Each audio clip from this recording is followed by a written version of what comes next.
to order the meeting of January 7th, 2019, the reorganization meeting of the Hopewell Valley Regional Board of Education. Mr. DiDonato. Present. Ms. Long. Here. Mr. Markulek. Here. Ms. Murray. Here. Ms. Pilara. Here. Mr. Sawicki. Here. Mrs. Tracy. Here. We have a quorum. The New Jersey Open Public Meetings Law was enacted to ensure the right of the public to have advance notice of and to attend meetings of public bodies at which any business affecting their interests is discussed or acted upon. In accordance with the provisions of the Act, the Hopewell Valley Regional Board of Education has caused notice of this meeting to be published by having the date, time, and place thereof communicated to the Hopewell Valley News, the Times, and the Trentonian on July 9, 2018. This meeting notice was also sent to Comcast and Verizon Fios. The board reserves the right to enter into executive session during all meetings of the Board of Education. This meeting is being videotaped for the purpose of board review, future reference, preparation of the minutes, and viewing on Comcast Channel 19, Verizon Fios Channel 32, and the school district website www.hvrsd.org. Please join me in the flag salute. Pledge allegiance to the flag of the United States of America and to the republic for which it stands, one nation, under God, indivisible, with liberty and justice for all.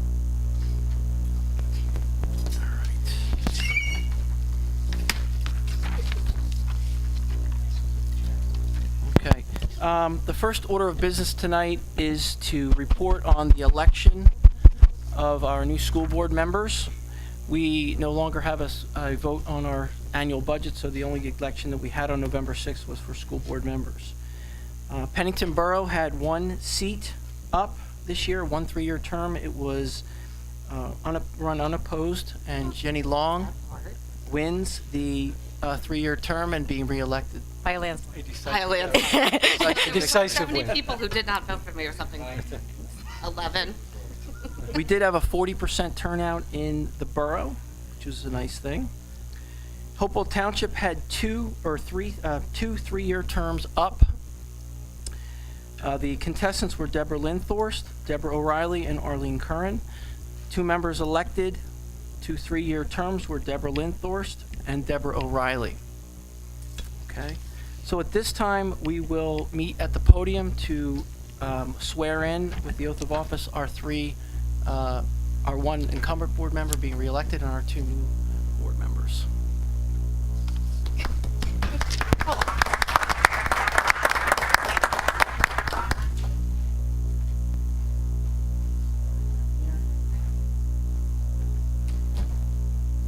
Yep. Yep.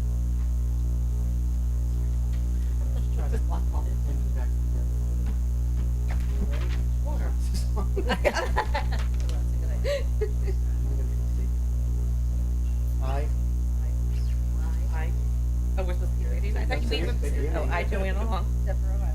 Deborah Linthorst.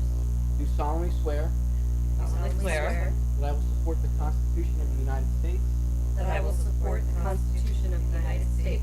and the Constitution of the State of New Jersey, And the Constitution of the State of New Jersey. and that I will bear true faith and allegiance There. True faith and allegiance to the same to the The same same. and to the governments established and And to the governments established in the United States in the in the United States and this state, and this state. under the authority of the people. Under the authority of the people. So help me God. I I, Joanna Long.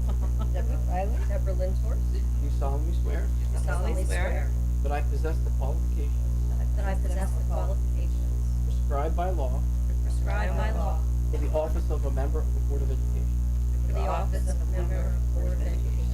and that I will faithfully, impartially, and justly And that I will faithfully, impartially, and justly perform all the duties of that office perform all the duties of that office according to the best of my ability. according to the best of my ability. So help me God.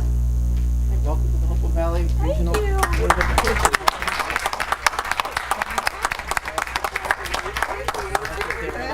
If you guys would like to take a couple of pictures.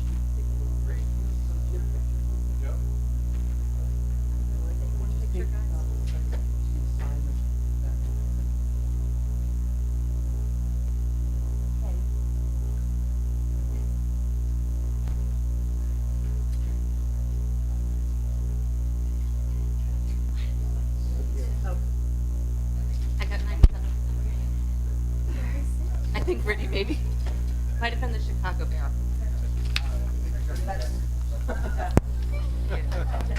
Gritty. There. Pack us one to go, please. Say that to me. What? They can't No, you move yet. can't. They do not know what the elected is. You won't be for long, don't worry. Soon, Michael.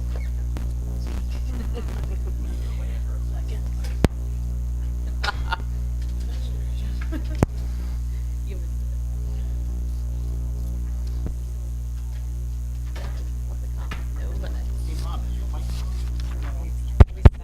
They should be on. Is it on? Just turn yours off. You turn it off? Turn yours off. That's the problem. Oh, that sound. The buzz Go. is coming from your microphone. I got it. We need a tech committee. Okay. Facilities. My last last control of the meeting is the accepting nominations for the election of a president of a Board of Education. Election of the president requires that a member be nominated and no second is required. So right now I'm opening the floor for nomination for president of the Board of Education for the 2019 term. Do I hear any nominations? Second.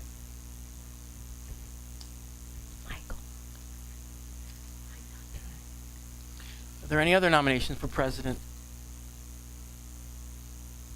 Seeing none, I am closing nominations for president. All those in favor of Elise Murray for president of the Board of Education, say aye. Aye. Opposed? Abstain? Elise, your gavel. Woo! Motion carried? All right. You can move. Musical chairs, welcome to the board. Hard. Maybe Deb will come over. Yep.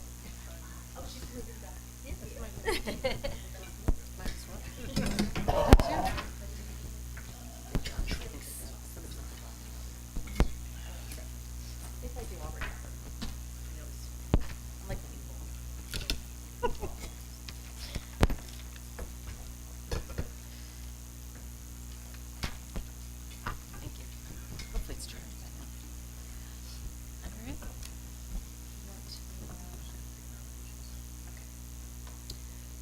I will now open the floor for nominations for Vice President. I'll nominate that. I like to second that one. Thank you. All those in favor? Oh. Any other nominations for Vice President? Like Jenny Long? No, no. Just It's kidding. fine. Adam really wants this. I do not want to step on his feet. Okay, I will close the floor for nominations. All those in favor of Adam Sawicki as Vice President? Aye. Yay. Resounding. Opposed, abstained? Anyone? Motion carries. Ah.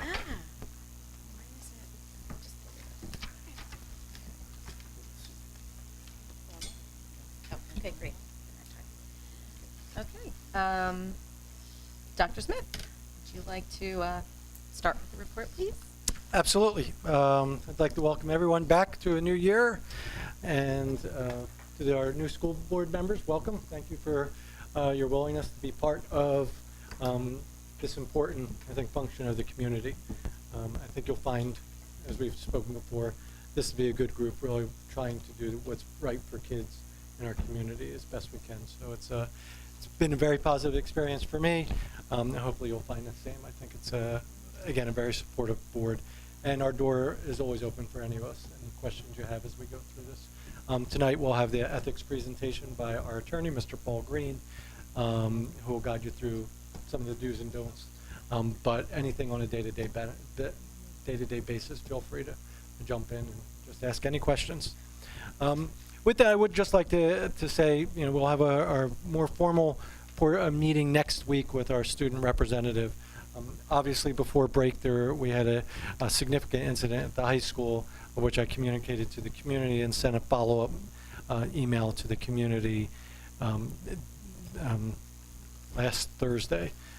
With that, I think I've gotten a lot of emails in support of the work that we need to do moving forward. I really thank the board for their support of moving forward with this. Dealing with some of the issues that we're dealing with, unfortunately, is not new in Hopewell.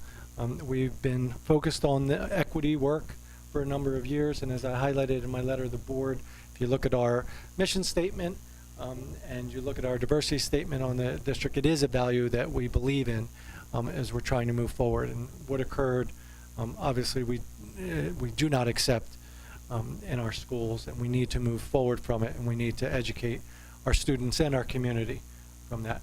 So I ask you to continue with us as we move through this journey, but know that we're not dropping it, we're not pretending issues didn't happen, and we're really trying to move forward and make sure that every student feels welcome in our schools. And something that I've had conversations with many community leaders over the last 2 weeks, it's something that the community feels strongly about moving forward together with us. So with that, I just again say thank you to the board for their support and their willingness to undertake this journey and moving forward, because we will grow and improve from this. Thank you. From that standpoint, if I could just ask one question, Tom? Sure. Will more details be coming out with regard to the meeting, the event that you're planning? Yes, absolutely. So Dr. Teresa and I are working on that. I just met with a group from the community. I'm attending the race and diversity meeting on Friday who want to be intimately involved. What we don't want is just kind of the same folks who have been at either my meetings or other meetings. We really would want to broaden this conversation in the community. So yes, there'll be more details as we go forward, but there's a commitment from us to really expand it to be as large as we can possibly can. Hopefully, our cafeteria will be finished by that point, and we can host it.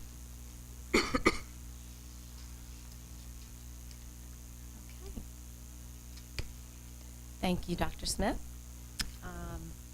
First of all, I want to welcome our audience to the meeting today, our small audience, and to welcome our new board members. I'm always eternally grateful for your willingness to step up into this role. I can't emphasize enough how important it is, and it's great to have people with a lot of experience and passion and being very reasonable, and I'm just very grateful you're here. And also just to indulge me for just a moment. I usually don't say a whole lot, but I wanted to say today to kind of set the stage for our new year. I feel like in our community and the nation, there's just so much disagreement, and it's okay to disagree, but I'm very uncomfortable with how almost hateful it seems. And as board members, we often will disagree. We will have many passionate conversations about things that we really believe in. And this board has just been so wonderful about being very respectful when we engage one another. And it's something that I'm hoping is going to trickle down to the rest of our community. I was reading about a young woman, Alexandria Ocasio-Cortez. She is the youngest person to be in the Congress. She won her district's election by unseating Joe Crowley, who was a major incumbent and the fourth ranking Democrat in the House. And the reason why I'm bringing her up is because she talks a lot about her passion for being a woman in Congress, and she's also of color. She's also the youngest, and she said she really had to go through a lot of difficulty to get to where she was. There was a lot of hate. And one of the things that she said, and I wanted to use her quote, "I feel like one of the ways in which communities are marginalized is by making us feel like our identities are trivial and that who we are is trivial, and that expressing who we are isn't important. And I just wanted to bring that up because I feel like that's what's happening in our community is there's a lot of criticism around who people are and the mistakes that they made as though it should travel with them for the rest of their lives. I'm one of those people. I'm generally a pretty happy person, and I think it's because I will assume the best of what you say and what you do. And I say that because, if you really don't like what I'm doing or you really don't like me, you're going to have to smack me over the head with it because I'll assume you're having a bad day, or maybe I just rattled your feathers, or whatever. But and I'm hoping that a lot more of the community will start to embrace that, because I think many people jump to conclusions and then make other people feel bad about their opinions or who they are. And I really, more than anything, I want us to exemplify as a board what we want to see in the rest of the world. And with that, thank you for indulging me for those few moments. Good, I'm there. School Board Recognition Month? Yes, so I will say this, and we'll probably do it again next week when we have perhaps a bigger crowd that we could recognize. I've said this before, and I'll say it again, that being a board member, there's a lot of very fun and nice volunteer jobs. You can go and do fun things in the community to help. Sometimes being on the Board of Education isn't fun, and you have to make some tough decisions. And I don't know if everyone recognizes the amount of time and dedication that you make to this community and to support our community. And I'd just like to thank you on behalf of the administration, but also on behalf of the community, and this being School Board Recognition Month, just thank you. So we won't read the whole whereases, but I would just like to, from my heart, thank the Board of Education who share your expertise on behalf of this community, sometimes make the tough decisions, but really do what they feel is best for our students. And in supporting us as we move forward, I thank you for that also. So this is your month. We'll recognize it again at the next meeting when there's even more folks in the audience, but I would just like again to thank you on behalf of the administration and the community for your dedication to our school district. Thank you, Dr. Smith. And I have to say that this administration is just a dream to work with. You indulge us when we have questions and when we have very tough conversations. You guys really listen. You support us, whether it's with just open ears or with information. And I think that is the key to the collaboration that moves things forward. So I really appreciate you guys as well. Thank you. What's that? Do I have to read it?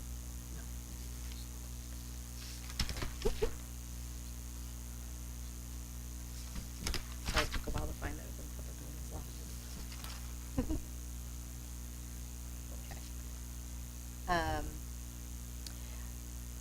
So I'd like a motion for the board to approve the resolution acknowledging January as School Board Recognition Month. So moved. Thank you. All those in favor? Aye. Aye. Opposed, abstain? Motion carries. What's that? Yes. So we would be going through our ethics training at the moment. However, because we have some public here, I'd like to jump down to the public comment so that you don't have to sit through all our ethics training. And it's okay if you don't have anything to say, but if you do have something to say, we'd like for you to be able to say it. Members of the public are now invited to address the board on any matter for a maximum of 3 minutes during this portion of the meeting. You are asked to state your name, address, and municipality. In response to your comments, the Board of Education may respond or direct the superintendent to do so. The board may also opt to take the matter up at a future meeting so that the matter is researched by the district administration. Open public comment is now open. No, please come up to the podium. Good evening, everyone. No. Nice, Mike. Okay. So earlier you guys talked about a race. My name is Alethea Savazan. I am the parent of Ezekiel Kemet. He was a student who was targeted last month. I'm not here because of that. I'm here because I want to be a part of what the community is doing. I want to make a difference, at least to start to make a difference by showing up and seeing what's taking place, what's the cause of the real issue, right? So my question tonight is, you guys spoke about a race and diversity meeting. Where would that meeting be taking place and at what time? It's Friday night, 6:30 at St. Matthew's. Okay. Okay, thank you. I appreciate that. If I would like to be a part of that meeting as well. So that's a community group. Okay. Okay, the link. Okay, thanks. And I'm just kind of waiting out to see what else information I can get from the group. Okay? Thank you. Can you state your name again for me, please? I'll spell it for you. It's ALETHIA SAVIZON.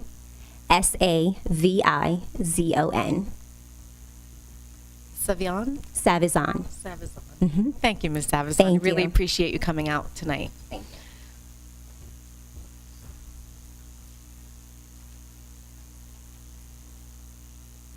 Any other public comment? Public comment is now closed.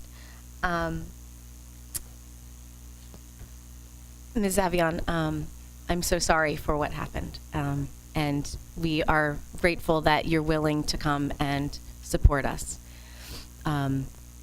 We need everybody's perspectives that we could possibly get, and it's very brave of you and really generous of you to be here. Thank you. Dr. Smith, anything you want to add? I concur with that. I mean, we've had follow-up conversations about what occurred. I'm heartbroken about what occurred, and I expressed that. And we want to work together and make it, Hopewell a better place.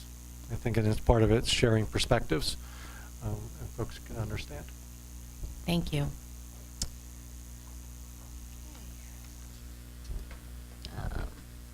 We're at ethics training, correct? Yep. Sure. Okay, right now, as part of our an annual requirement for boards of education, they need to have a board ethics training, which is going to be given by our counsel, Paul Green. Each board member at their place tonight received a copy of the acknowledgement of receipt of the Code of Ethics. Each one of you were given a copy of the Code of Ethics. If you could sign your copy of it, pass it around to me, that completes that housekeeping issue. Okay, and at that, I will turn it over to Paul to actually present the annual training. Thanks, Robert. Good evening. So why are we here? This is not an existential question. It's because the state says you must be here. The regulation says that each district board of ed must discuss annually the ethics code and code of ethics pursuant to the statute at a regularly scheduled public meeting, which is what we're doing tonight. Very briefly, to whom does the act apply? We're talking about the School Ethics Act. It applies to all of you as board members, any NJSBA School Boards Association members, our superintendent, our BA, and principals. The Code of Ethics itself, which is separate from the ethics statute, there are two components, applies only to board members, and that's what you were just signing and passing around. There's also the School Ethics Commission, which is the only entity that can determine whether a school official's conduct violated the act.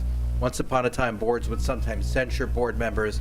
The Ethics Commission has made it clear that we no longer have the authority to do that. They are the only game in town. Any school official may request an advisory opinion from the SEC about his or her own conduct. Basically, that's where we get a lot of the sources of the rulings, because board members have asked for advisory opinions of what the SEC's determination theoretically would be in a particular conflict situation ahead of time to get some guidance. And that's what we'll be looking at a number of tonight. If it moves forward, it's not moving. There it goes. All right, so some of the shall nots. This is the Ethics Act. This is the statute with the prohibitions. It's basically no doing business. I've kind of summarized them, which is essentially no conflicting business. So you cannot have an interest in a business organization or engage in any transaction, professional activity in substantial conflict with the discharge of your duties. You may not use your position to secure an unwarranted privilege, and we'll talk about that in a few minutes, what some of that is. You may not act in a manner where you have a direct or indirect financial interest or some other benefit that would come to you by virtue of your action. You may not engage in any employment or service that might prejudice your independent judgment. You may not solicit or accept any gift. It does say accept any gift intended to sway your opinion or your action. No using your office for financial gain, and you may not represent yourself or others before the board, although you may, as a parent, represent your child in any particular proceedings involving your child as a student in the district. Now, the Code of Ethics. Oops. These are the thou shalts. This is what you as board members are obligated to do. A, uphold and enforce all laws. B, make decisions in the best interest of children. And you're responsible as overseers of the district to see that the schools are maintained that meet the needs of all students. Very important. C, you must confine your action to policy making, planning, and appraisal. You have no authority other than as a member of this board when this board meets together. You do not have individual authority to act on behalf of or to bind the Board of Education. So your action is basically that of a policy-making entity and not to administer the schools, which is D. You may not administer the schools, but you do ensure that they are well-run. So you oversee the operation of the district, but you have to be very careful not to tread into the area of administration. We'll talk briefly a little bit about some of this. And again, this is going to be a brief overview tonight. We're not going to get into the real depth of the Ethics Act. If you have specific questions, we can deal with them as we go along during the year. And of course, if you have questions tonight as we go along, feel free to ask. You recognize authority rests with the board. You may make no personal promises. You may not take private action. You must not surrender your independent judgment to special interest groups. G, I've bolded because it tends to be a real problem in almost every school district, which is you must keep confidential those matters that are confidential and done in closed session. Very critical not to repeat those outside of the context of the room in which the discussion takes place. You must vote to appoint the best qualified personnel. You must support and protect school personnel in the proper performance of their jobs. And also very important, refer all complaints to the superintendent. You will, as board members, often get complaints from members of the public. You should refer those to the superintendent. Oftentimes we suggest that you tell those people that they should start with the chain of command. If there's a problem with the teacher, start with the teacher, go to the principal. But anytime you get a complaint from the public, you should refer to the superintendent so that the superintendent is aware you've received it. You may not act on a complaint at a public meeting unless there's been a failure of an administrative solution. So you have to give the chain of command time to work and give the superintendent an opportunity to deal with a complaint before you decide to bring it up at a public meeting. Free speech, this is actually often misattributed to Voltaire. It's by Evelyn Beatrice Hall, who very eloquently summed up his philosophy. I disapprove of what you say, but I will defend to the death your right to say it. So, free speech issues are some of the more interesting ones, and one of the questions we often get, which is, what can or can't I say as a board member? I don't surrender my right to speak, and that's true, you don't. You are a private citizen, and you have First Amendment rights to speak. And you don't surrender those rights, but you have to be careful not to go into areas where you go beyond the scope of your right as a private citizen and start acting as a board member. The Laporte case, the board members engaged in political activity when they participated in a press conference to endorse a mayoral candidate.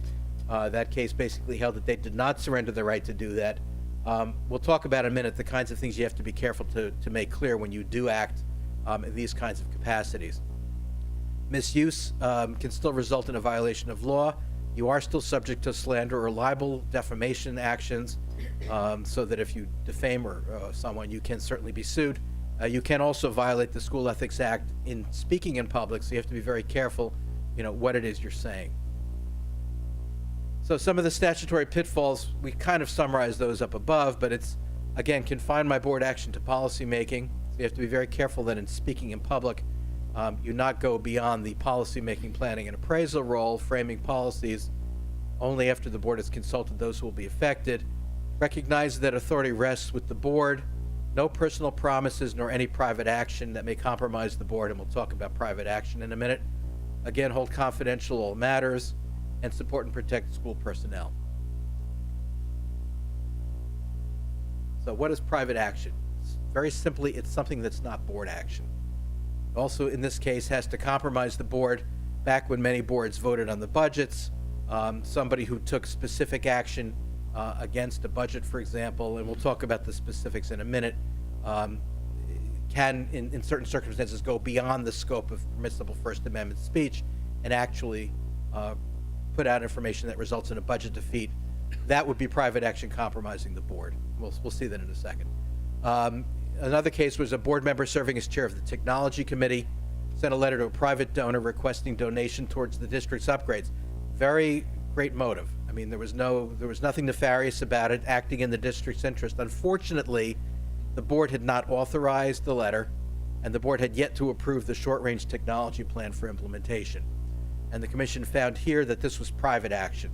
This was basically a board member acting on the board member's own, well-motivated but still improper motive to seek these donations and essentially put the board in a compromising position, because by acting individually to seek this donation before there was even any consensus on the board of how they should approach it, it was basically deleterious to the board. Facebook, don't call your chief school administrator a terrorist, please. That was actually held to be a violation and not protected by the First Amendment. It was confrontational.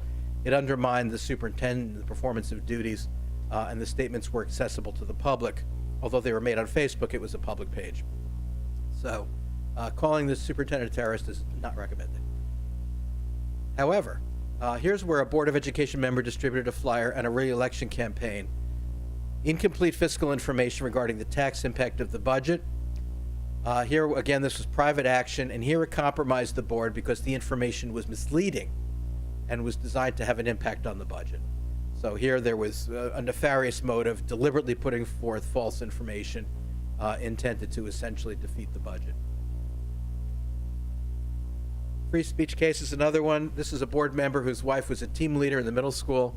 There's a budget presentation, and the member commented about raising the team leader stipend in the district, that the team leader stipend was low. This was a violation, regardless of the fact that this was negotiated in a separate negotiation, and there was no immediate impact by the comment. But the fact is that the increase in the stipend would be a matter in which the spouse had a direct financial involvement, and the School Ethics Commission found that this was a violation of the Ethics Act because there was a personal direct financial involvement and benefit potentially to the board member. Some of these cases involve direct potential financial involvement. Many of these cases, or the advisory opinions, go on the appearance, so that the Ethics Commission is very careful to even protect from anything that could give the public an impression that a board member is acting other than in the interest of the district, and potentially acting in a manner that's been swayed by a personal interest. And that's where you have to be careful. Another free speech case. This was a board member who joined a lawsuit to invalidate election results which rejected a full-day kindergarten. The board sought the member's removal based on the portion of the statute that says you may not have an inconsistent interest against the board because the member had spoken out in public, and the board could not financially support the project without cuts elsewhere. The finding here was that the lawsuit was not against the board, it was against the township clerk. The member's public comments were related only to the full-day kindergarten. There was no transaction involved, there was no unwarranted privilege, there was no financial interest, and therefore these particular comments and this joining in this action was found to be appropriate and within the scope of the First Amendment rights. Negative public statements, again, against the administration. Although they were negative, they were not unfair in the sense that they dealt strictly with the manner in which the district would be indebted. It was not prohibited. The ALJ noted that discussion in America does mean dissent, and that because you're a part of a minority opinion, you are not stifled from expressing your viewpoint. So there are areas where you do have freedom to speak and to express yourself. You just have to be very careful how you do it. This was a more extreme case. This was a board member who approached a building principal regarding a personal matter. The principal was so shaken up that she ultimately had to visit her doctor and contacted law enforcement about the manner of the situation. Had an encounter with another district employee in the course of which he made an inappropriate gesture and used a racial epithet, and also disregarded the board's policies regarding the use of facilities, and there was found to be in violation of the Ethics Act. You cannot represent yourself, your personal opinion, as the position of the board, so if you do have any formal expression in which your affiliation is likely to be recognized, such as any letter to a government official, letters to the editor, speeches at organizations, frankly, even Facebook postings, really. You should make clear that the opinion that you are expressing is yours.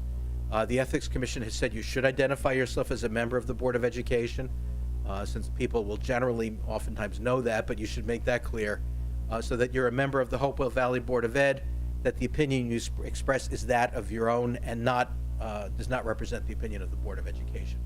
So anything that you put out in public that deals with any kind of school-related issues. I mean, if you're, liking a Facebook page for something that's totally unrelated, you don't have to say, yeah, I'm liking this as myself and not a member of the board. But any kind of communications that would tend to involve school district business, you should basically include that disclaimer. Some recent advisory opinions that have come down in the past year or so. The doctrine of necessity, some of you may have heard of this, where a sufficient number of board members are conflicted from negotiating. In this case, what happens is if you have a relative who's employed in the district, you may not participate in any fashion in negotiating the superintendent's contract, evaluating the superintendent, et cetera, because that's a conflict of interest. In that case, 8-member board, 6 of the members conflicted from negotiating. 1 member was one vacancy. They never said that you have to have 3 members. In this case, they said 2 members are enough to negotiate. Generally, what they've said is unless you have 1 member, if you have 1 board member, then you cannot, essentially. Then you have to invoke what's called the doctrine of necessity, at which point by invoking that doctrine and this whole process you go through to invoke it, everyone then becomes eligible to vote. But here they said you've got 2 members who could negotiate the contract, and therefore they could negotiate the contract. However, obviously once the contract came up for a vote before the board, they would have to essentially invoke the doctrine because everybody needs to be able to vote on the contract, or else you will not have the necessary votes to adopt it. Basically a means of getting around the restrictions where it would otherwise make it impossible to operate. Others. Question is, the Act talks about immediate family members or others. In this case, this particular opinion, it involved a cousin of a board member. Cousin is neither an immediate family member nor a relative under the statutory and regulatory definitions, and is not a per se conflict. This was actually a little bit of a reversal of their prior position, which had really gone a little too far overboard in terms of finding almost everybody conflicted ultimately in terms of remote relatives who might have some potential involvement, and we'll talk a little bit about what some of that could be in a minute. But basically, in this case, it was a cousin who was basically potentially involved, financially involved, and in this case, they found that that was not a problem, that cousins are not considered a problem unless, like anybody, another means anybody cannot receive an unwarranted privilege, advantage, or employment, and we'll see what that is in a second.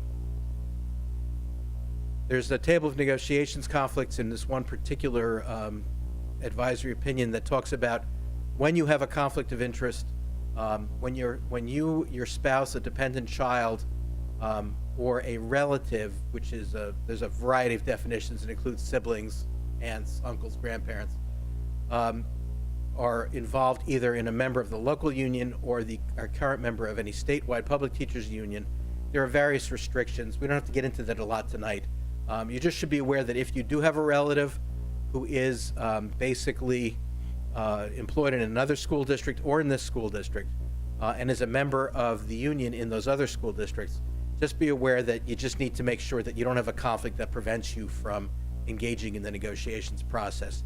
However, in most cases, unless it's your spouse or a dependent child, you will be able to vote to ratify the contract once it's been negotiated.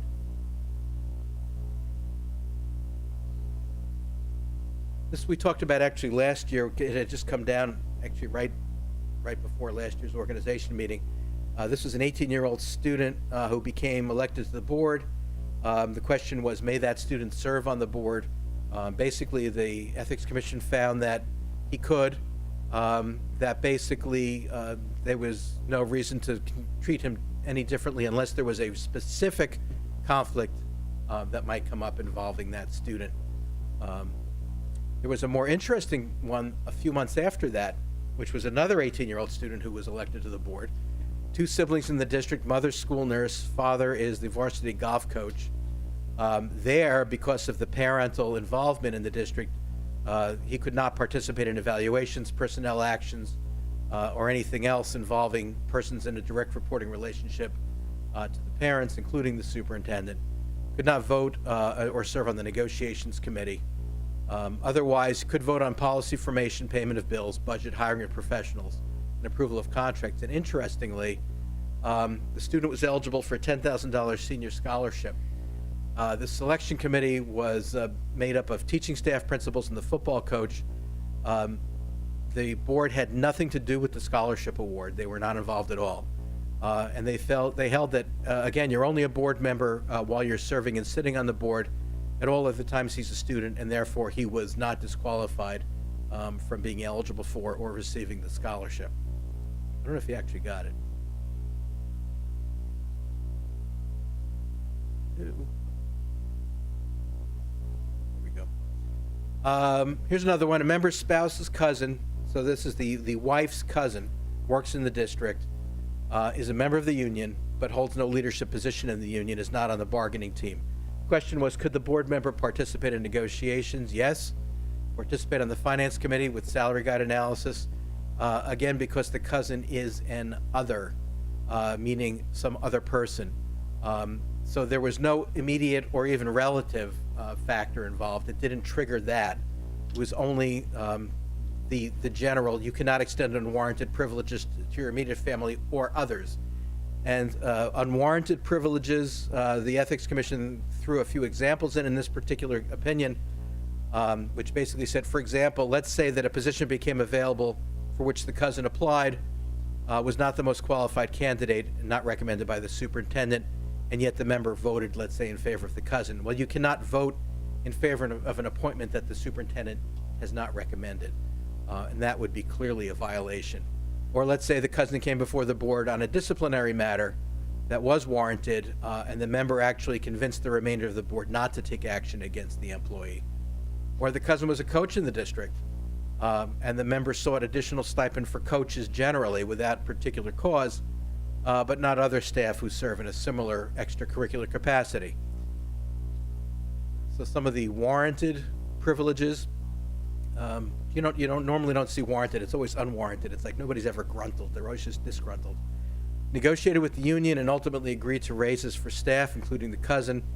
Since all staff received the agreed upon raise, the benefit is warranted. So when there's a negotiations process, that's appropriate as you're part of that process. The problem with unwarranted is it's an action that does not have adequate support or justification. Volunteers, there have been number of prior decisions on volunteers. This one went a little more deeply into some of the rationale. This was an active member of the PTA. She was the PTA president. She was an active association supporter. She was not formally endorsed by the association, but was very involved with the PTA in a variety of functions, including as a homeroom parent, coordinator of movie night, coordinator of field day. Prior opinions have dealt with the degree of involvement. If you're in a position where you're acting in some kind of a supervisory position, generally overseeing somehow or overseeing students or staff, that interaction is inconsistent. Here, this was a passive position. There's no leadership role over any district-sponsored committee or group. There's no widespread direction to or from students or staff. So here, unless there's some other conflict, the School Ethics Commission said, there is no particular ethics violation in terms of the deep involvement in the PTA activity. So some quizzes just to throw in some questions to see if you're up on some of this stuff. An individual board member cannot issue a rice notice. Rather, that authority lies in the hands of the board president if the superintendent is going to be riced. Otherwise, the superintendent or the majority of the full membership of the board true or false. You can think to yourself, I'll just go through them. That's actually true. This doesn't seem to be functioning too well. 3 board members who were employees of the city of Elizabeth violated the act when they voted to appoint a sitting councilman from the city to the position of assistant superintendent where they served as board members. I guess this doesn't work too well when you translate it through Google Docs and then back into PowerPoint. It's also true.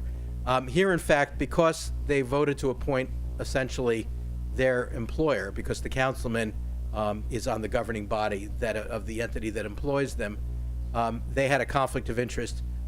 They did not find here that there was an actual conflict, but they found again that this would create a basically impression of impropriety. A board member who's a member of the Labor Union Commercial Workers of America cannot negotiate with the local teachers union in his district, even though the 2 unions are not affiliated. That's false. Basically, in that case, there is no affiliation, there's no conflict. So the cases that have dealt with conflict have dealt with where you were a spouse or a member of the same statewide union, which is held to be either NJEA or American Federation of Teachers. And in those circumstances, there's a potential where your activity could be viewed as not being totally in the interest of the board, but you might have some nefarious motive to actually seek to get better raises in the district, because by virtue of that, you or your spouse would then benefit in the other district, since a particular settlement here would be looked at elsewhere. But here there's no nexus, there's no connection. So because of the lack of affiliation, it's not a problem. Board member which has 6 out of 8 members are conflicted. We just saw that. This was just to see if you were actually awake, frankly. Doctrine of necessity is not invoked to negotiate the contract, but is invoked to approve it. A board member would violate the code of ethics by actively participating in initial interviews for staff members. That is true. Basically, what the Ethics Commission said is we do not want board members involved to any great extent in interviewing staff, other than the superintendent. That your role is, again, not to administer the schools. The superintendent is the one who ultimately has to recommend a candidate to you.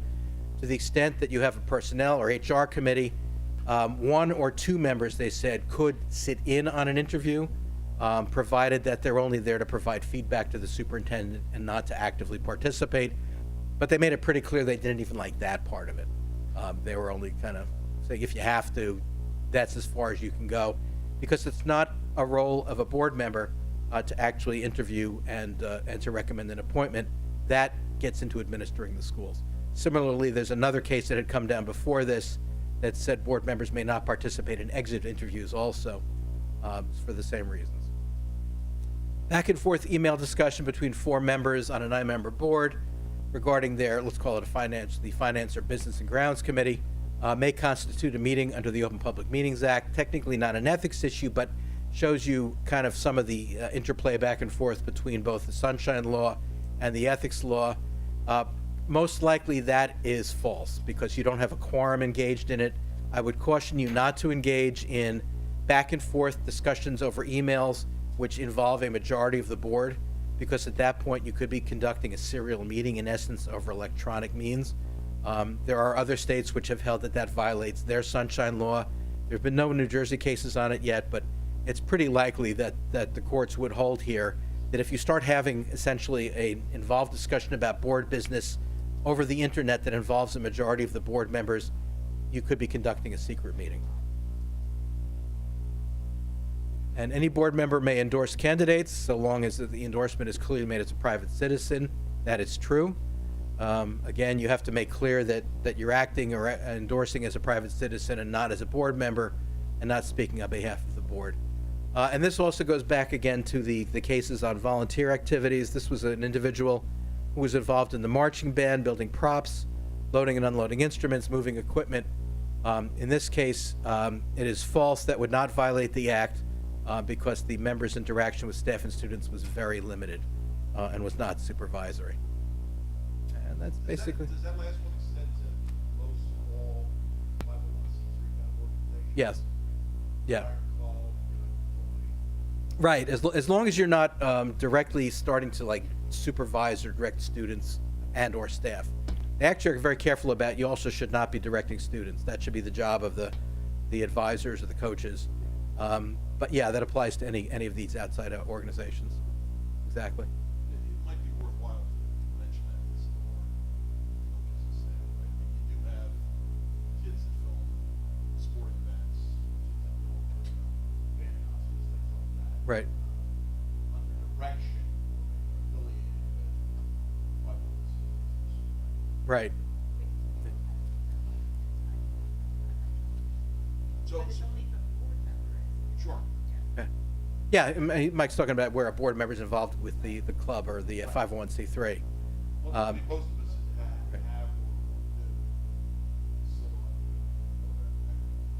Yeah, I mean, if you have a specific question, it doesn't hurt to, to ask, and we can look at it and kind of, because these are very fact-specific. They're always very much, exactly what are you doing, and, what is your level of participation, and what are you, if anything, overseeing. So if there's a question, it's worth looking at in terms of getting the facts. Because without the facts, you can't, I mean, it's a general statement, but you need the specific facts. The key is, though, your interaction needs to be fairly limited in terms of not directing students, not directing staff. The minute you start getting into almost a supervisory role, you have a problem. So you have to be very careful as a board member. And why I mentioned it, I'm on the Hopewell Valley Wrestling Association. We interact, quite frequently with coaches, and we discuss what that line is. Yeah. We just had this conversation prior to the season. What are the coaches' responsibilities? What are Yeah, and the main thing is you want to be careful that you're not like giving the coaches any kind of direction or, supervisory, even advice, frankly. I mean, that's, obviously let them do their job. Your job as the support group is to essentially raise the support issues and deal with that and give them whatever, support you can give them without specifically saying you should be doing X, Y, or Z or, that type of situation. You can certainly have a discussion in terms of what's going to happen in the season and what does it look like, but you have to be very careful that you don't kind of cross that line. And it's a hard line to find sometimes in terms of where that is. That's not a problem. That's never a problem, unless field trips. Yeah, field trips are okay. I mean, you can chaperone and those types of things. I mean, the supervision that they talk about is more involved than just like chaperoning and those types of situations, or being a homeroom parent or a class parent. Those have all been held to be fine, in terms of those kinds of activities. Those are not a problem, in terms of that. Where you run into it is if you start essentially, the main thing where they've looked out for, there was one case where the individual was involved very much in the theater group and was actually like telling like school personnel what to do, like they were building sets and providing direction of, that started to become a problem. When you start actually essentially telling school personnel what they should be doing, then you got an issue. And just to do that, as we spoke before, I am the liaison for you. If anybody has questions of a legal matter that they want to discuss regarding their boardsmanship, feel free to let me know, or Tom know, or Tony know, and we can get the answer to Paul, or get the question to Paul, and he may want to reach out to you directly and speak with you directly. So Right. that's what he's there for. Exactly. Never hurts to ask. Thanks.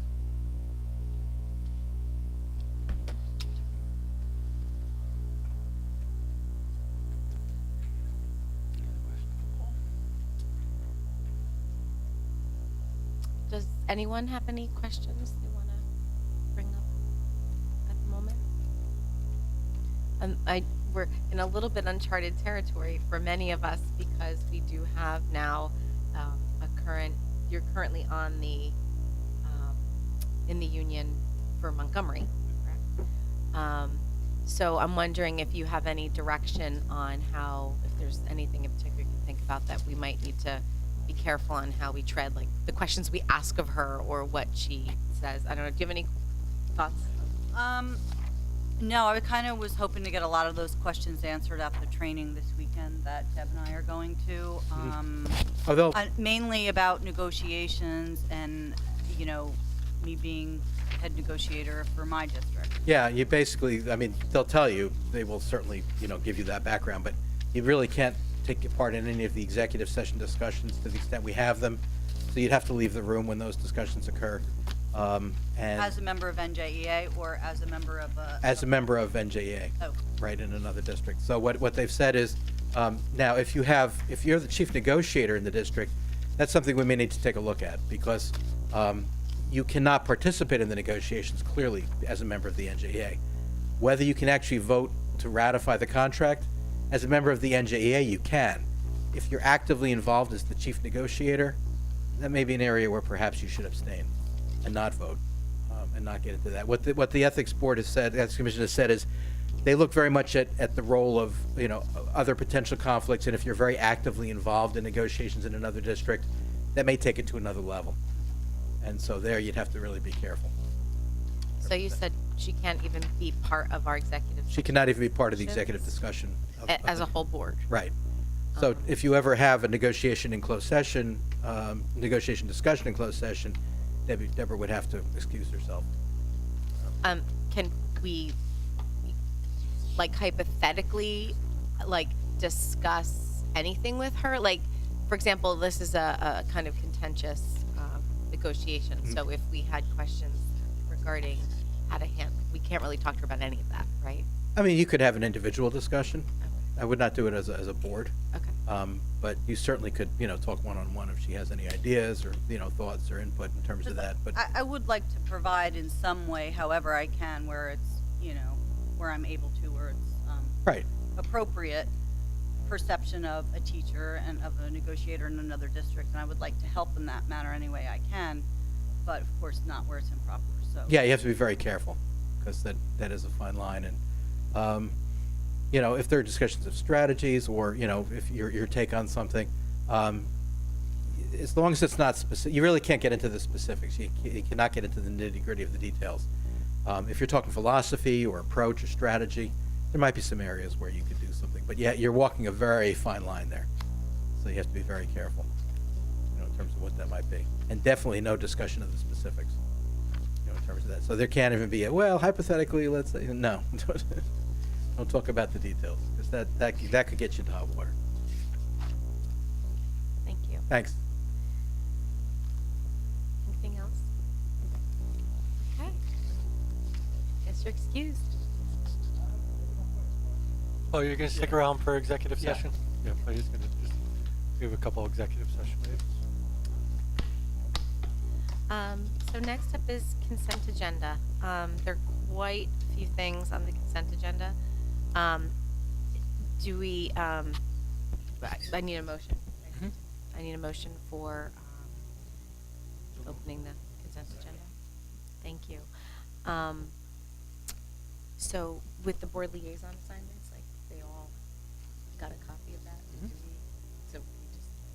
Do I need to state what they are, or? No, all we're doing right now, just, most of the items on the consent agenda, if not all of them, are annual resolutions. We're going through and approving the Code of Ethics, as I mentioned before, the adoption of all your policies and bylaws, the schedule of our meeting dates for the coming year, designation of our newspapers, and then establishing your, kind of the way you're going to do business this year. You're going to have board committees, you're going to have advisory board committees, and board liaison assignments. I don't know whether you've already done that. Okay, so you're not really approving those, you're just approving the structure. Oh, at this okay. point. Okay, and that's pretty much it right now. It's just routine annual reorganization items, and I guess, you'll disseminate the liaisons and committees and all that kind of stuff. In the work session. Yep. Okay, great. So, yeah, of course. Yeah.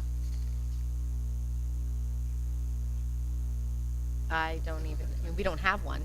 Well, it's kind of like an ad hoc. It's like an ad hoc. It comes up when there was a movement for the turf field, was a big one to have a board involved in bringing in outside revenues to the district. We haven't had a big push for it recently, but even the boxes, the textile things about that brings in money to the PTOs, and just having other folks on the board just kind of vet it out and have a discussion about it. So It's just if somebody has an idea, like I want to bring in $500,000 to the district, there's kind of a group that looks at and reports back to the bigger group. And then why? Because those were all like financial things. Wasn't the finance committee just? Why was there an ad hoc committee? Why not just? I think because they were going out and kind of trying to get stuff from folks. Oh, okay. And then would, like, when we've had some, private matters with students and you put together a few board members to sit in on, is that what, is kind of an ad hoc also? Yeah. Or- okay.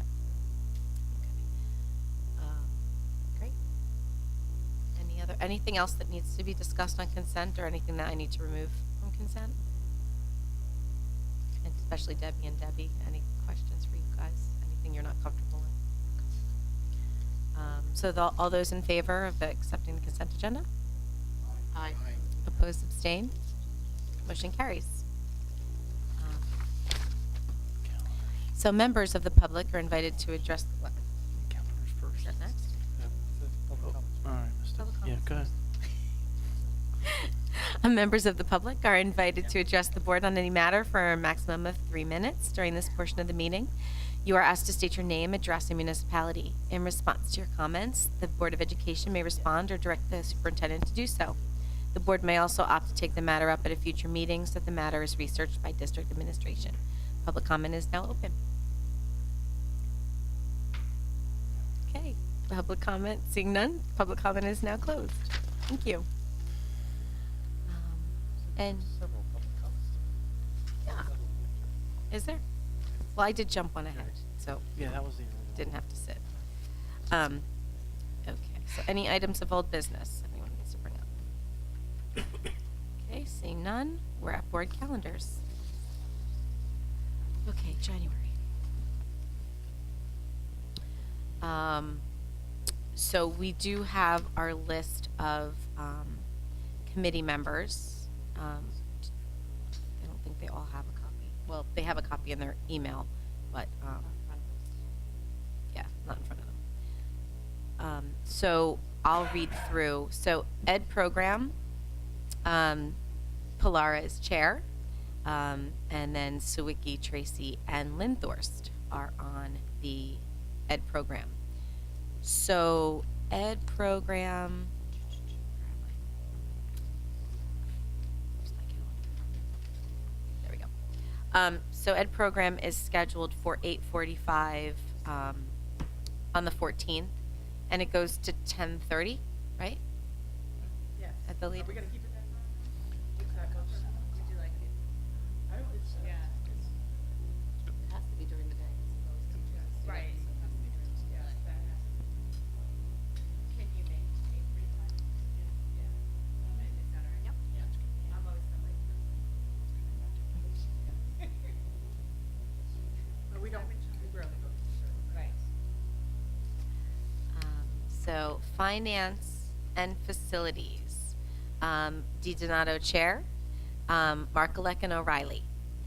Right now it's on the calendar for 6 p.m. on the 14th, which is the same night as the board meeting, which is how we typically do it. Does that work for the board members that are on that? Yes. Okay, great.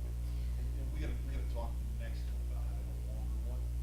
Yes. A half hour, we had, so we'll have to fix something like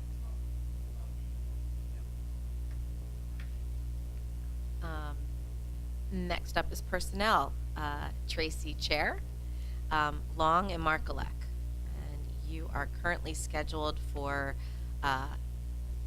6:30 on Monday the 14th. Any? 6:45 up there. It's changed to 6:45?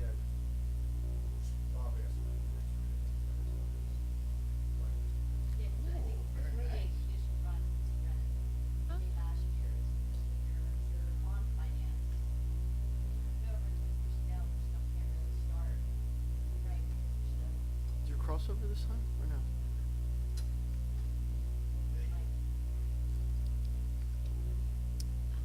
And finally, let's see. So we have communications. Oops, I lost it. Who's on that? Okay, so communications is Long, chair, Pilara, and O'Reilly. want to establish a, We had been doing it on Wednesdays, in the evening. But I'm totally open to what works for you. I mean, you can't do during the day, so an evening. I could start at 4, as early as 4. 3:30, pushing it. Yeah, I mean, we can do evenings if it doesn't. Yeah. Evenings is sometimes easier than. Yeah. Okay. We had been doing, Tom, was it at 6:30 on Wednesday? 6:30, yeah. We did it the Wednesday preceding the meeting. So it would, like, it Yeah. would be this Wednesday, we are gonna do this Wednesday. We could do it in February on the Wednesday preceding, not the work session, but the regular meeting. I mean, Wednesdays are great. Okay. 6:30 is lovely, but is that too late for you? I am at the beck and call of the board. So it's We could do whatever's easiest. 5:30 or 6. It's up to you guys. The first Wednesday of every month is not good for me. Is that the Wednesday? That would be- seems, it's gonna be the first Wednesday of every month. Any other Wednesday's fine. But if You you're want to looking back at it up to a the, board meeting? So you're all- Well, I have personnel now, Oh. so I can't. I mean, unless personnel is only, I don't know. Can we do it, back it up to a work session? Meetings, the Monday preceding, could we do it at 6:45 on Monday before the work session? That's fine with me. That work for you, Mondays? Or 6:30? Sorry. It's just hard on Monday, that there's board meetings. Okay. Do we have to decide right now? Yes. I think so.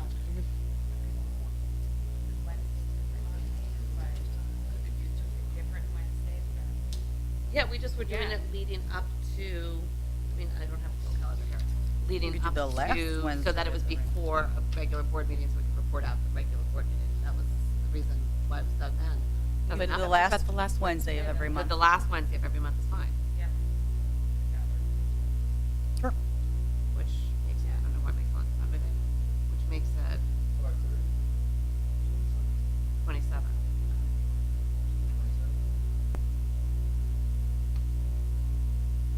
You mean the 30th? Isn't it the 30th? 30th. The 30th. Yeah. You're right on one. Yep, but that's okay, I can.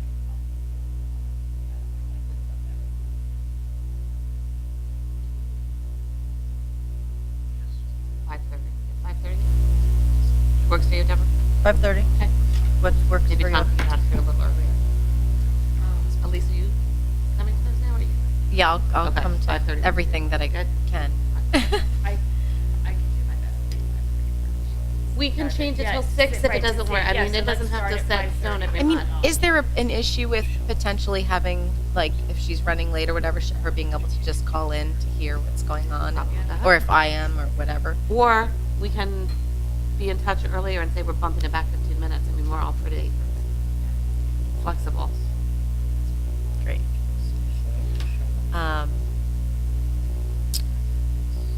We doing February too?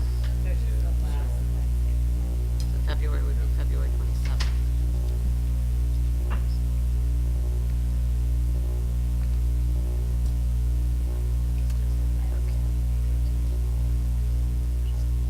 Communication. Kind of needs to be. Community relations. I Okay. think it was community relations. So that one will be on the 27th. 5:30.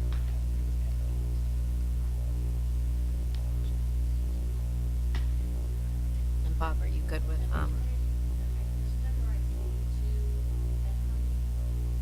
Always. we always have two. Welcome to EdCom, Sarah.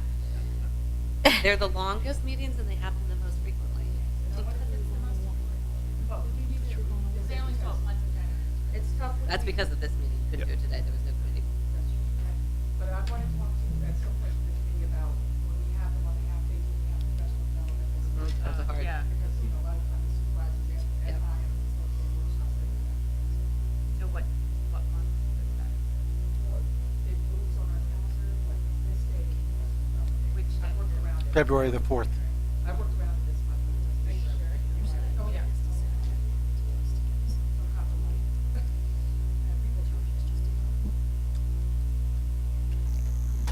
So, any other additions or? Oh, how about policy? Are Oh, we- yeah, yeah. Do we think we need one this month? That's the question. Well, we have all of those, it's just a matter of when everybody's comfortable. We have a lot Yeah, of work. exactly, So- exactly. So, yeah, before, we don't carry over items, on a first ballot for the new board. Right. So, up through November, December, we had a good backlog of policies that were good and ready to go for first reading. So, it's really a matter of whether folks are comfortable with those going forward, So, it's probably worth us having, usually we meet virtually, having a discussion. I will say this, I'm traveling to Seattle this week, so I'm not going to make it easy. I can either do, early, because it'll be before work there, or I could do, after work hours here. I can, what do you think this time? So the Fridays seem to work well for people. Yeah, the only issue I have is I'm traveling back on Oh, no, Friday. Adam? I could do early. I could do early How's Friday. 5:30 a.m.? Yeah, I can do that. Yeah. I could do it, but it won't happen. Yeah. No. No, it'll be like 5:30 8:30 a.m. here, PST. 8:30 here. I'll be 5:30. It'll be 8:30 here. 8:30 Friday. I can do that. You want to do it this Friday? You have my this Friday? Yeah. I mean, I can just get out the policies, we can do a quick review of. That's what I'm Are you thinking. It's more or less like procedure and Yeah. like a quick go through Exactly. where we were at. Yep. All right. So, we can send the policies to, Deb, right? Yep. And then just as an Google FYI, Docs, Deb, policy tends to meet a little bit earlier in the cycle. Like, we try to get it at least, I don't know, what'd you say, Tom, like 10 days before the second meeting of the month, so that we get a chance to look at it, give our feedback to the administration, they can revise and put it out for the board. This month's a little off because Yeah. the dates are so close, but, But we have already, the previous committee already vetted, gotcha. I think it was 8 policies. Yep. 8 policies, so there's a lot of reading, but if you're good with them, then we'll put them in the hopper for the next. Kick it to February, I think, or you think it's Monday? Well, we can talk about it. But we can't, what do we have, first reading, second reading, because we can't approve the second reading, right? Can't Yeah, approve, yeah. we have first readings. We don't have to do them all. In theory, we could pick a couple. I think Get started. Yeah. Well, I'll send out the whole group that we looked at last time. Yeah. And then go from If anything, it's not a bad idea if we send out like 2, 3, something like that, that were relatively small changes that would Yeah. get new board members familiar with the process. Yeah. there. Good. And then get hit for the big pot in February. Got it.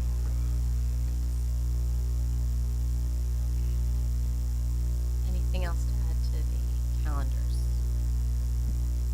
Okay, all those in favor of accepting the board calendars? Aye. Oppose, abstain? Motion carries. Okay, any items of new business? Seeing none, do I have to do another public comment? Great. So, go. I need a motion, please, for us to enter into executive session to discuss the review of harassment, intimidation, and bullying matters, and a student matter, and a personal matter. So moved. Second. All those in favor? Aye. Opposed, abstain?